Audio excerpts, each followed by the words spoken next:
ಹೇಳ್ತೀರಿ? ಆಯ್ತು, ಮುಂದೇನು? ಜನವರಿ ನಂತರ ಏನ್ ಹೇಳಿ? ಜನವರಿ ನಂತರ ಏನ್ ಹೇಳಿ? ಮುಖ್ಯಮಂತ್ರಿ ಈಗ ನಾವು ಹೈಕಮಾಂಡ್ ನಿಮ್ಗೇನ್ ಪ್ರಾಬ್ಲಮ್ ಈಗ?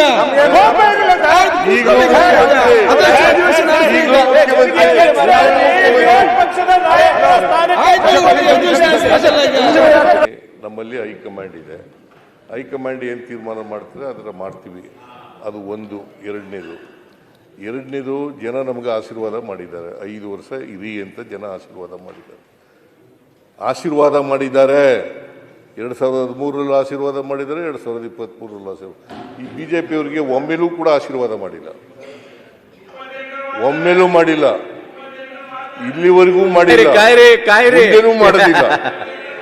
ಮುಂದೇನೂ ಮಾಡಲ್ಲ. ಇವರು ವಿರೋಧ ಪಕ್ಷದಲ್ಲಿ ಶಾಶ್ವತ ಸಂಖ್ಯೆ 100 ಸೀಟು, ನೀವು ಕಡಿಮೆ ಬರ್ತಾರೆ.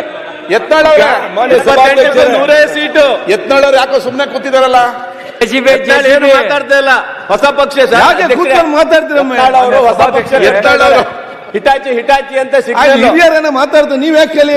ಜೆಸಿಬಿ ಪಕ್ಷದ ಅಧ್ಯಕ್ಷರೇ, ಈಗ 5 ವರ್ಷ ಮುಖ್ಯಮಂತ್ರಿ ಯಾರು ಅನ್ನೋದು ಅಷ್ಟೇ ಒಂದೇ ಸಮಾಧಾನ.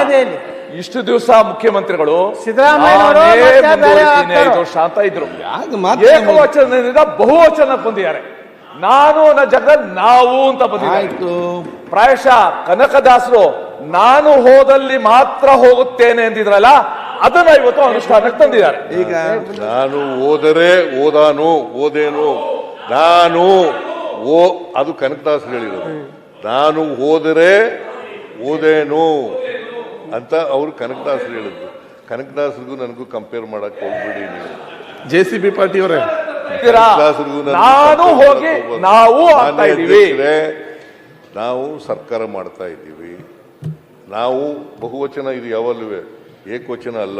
ನೋಡಿದೀವಿ ಸರ್, ಸರ್ಕಾರ ಅಂತಲ್ಲ. ರಾಜ್ಯದ ರಾಷ್ಟ್ರದ ಹಣಕಾಸು ಸಚಿವರ ಬಗ್ಗೆ ನೀವು ಯಾವ ವಚನ ಯೂಸ್ ಮಾಡಿದರೆ ಇಡೀ ದೇಶ ನೋಡಿದೆ. ನಾನೇ ಮುಖ್ಯಮಂತ್ರಿ, ಈಗಲೂ ಮುಖ್ಯಮಂತ್ರಿ. ಇಲ್ಲಿವರೆಗೆ ಹೈಕಮಾಂಡ್ ಇಲ್ಲೇ ಇರೋದು.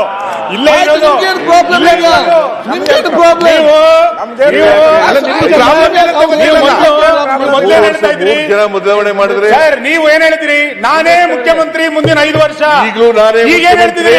ಆಯ್ತು, ಮುಂದೇನು? ಜನವರಿ ನಂತರ ಏನ್ ಹೇಳಿ? ಜನವರಿ ನಂತರ ಏನ್ ಹೇಳಿ? ಮುಖ್ಯಮಂತ್ರಿ ಈಗ ನಾವು ಹೈಕಮಾಂಡ್ ನಿಮ್ಗೇನ್ ಪ್ರಾಬ್ಲಮ್ ಈಗ?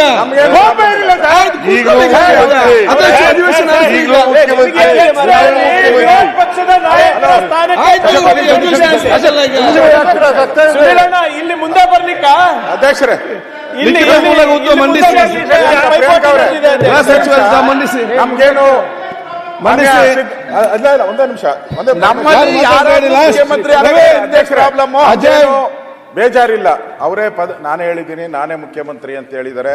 ಇದು ಸದನಕ್ಕೆ ಮೆಸೇಜ್ ಹೋಗ್ಬೇಕಾಯ್ತು. ಬೇರೆ ಬೇರೆ ಸುದ್ದಿ ನಮ್ಮಲ್ಲಿ ಯಾರಾದ್ರೂ ನಿಮ್ದೇನ್ ಪ್ರಾಬ್ಲಮ್? ನಾನು ಅಧ್ಯಕ್ಷ ಒಂದು ಪುಸ್ತಕ ಬರೆಯೋಣ ಅಂತ ಇದ್ದೀನಿ. ಚಾಣಕ್ಯ ತಂತ್ರಗಳು ಅಂತ ಇದೆ ನಮ್ಮಲ್ಲಿ. ಚಾಣಕ್ಯನ ತಂತ್ರಗಾರಿಕೆ ಅಂತ. ನಾನು ಒಂದು ಸಿದ್ದರಾಮಯ್ಯನವರ ತಂತ್ರಗಾರಿಕೆ ಅಂತ ಬರಿಬೇಕು ಅಂತ ಒಂದ್ ಸಣ್ಣ ಅಲ್ಲ, ನಾನು ಅವ್ರ ಪರವಾಗಿ ಮಾತಾಡ್ತಾ ಇರೋದು. ಅದರಲ್ಲಿ ಒಂದು ಸನ್ನಿವೇಶ ಬರ್ತದೆ ಅಧ್ಯಕ್ಷರೇ, ಚಾಣಕ್ಯ ಇದ್ರಲ್ಲಿ ಬರೀ ತೊಂದರೆ ಇಲ್ಲ. ಒಂದು ಇರುವೆ ಅಧ್ಯಕ್ಷರೇ, ಅದು ದೆಹಲಿಗೆ ಹೋಗ್ಬೇಕು ಅಂತ ಪ್ರಯತ್ನ ಮಾಡ್ತಾ ಇತ್ತು. ಯೋಚನೆ ಅದು ಹೋಗ್ಬೇಕಂದ್ರೆ ಎಷ್ಟು ಜನ್ಮಗಳು ಸೇರ್ಕೊಂಡ್ಬಿಡ್ತೈತೆ. ಡೆಲ್ಲಿಗೆ ಹೋಗೋ ಜವಾಬ್ದಾರಿ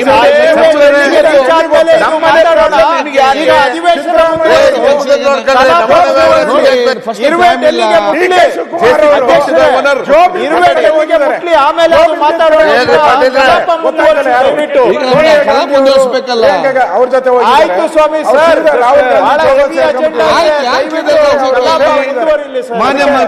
ತಂತ್ರಗಾರಿಕೆ ಮಾಡೋದ್ರಲ್ಲಿ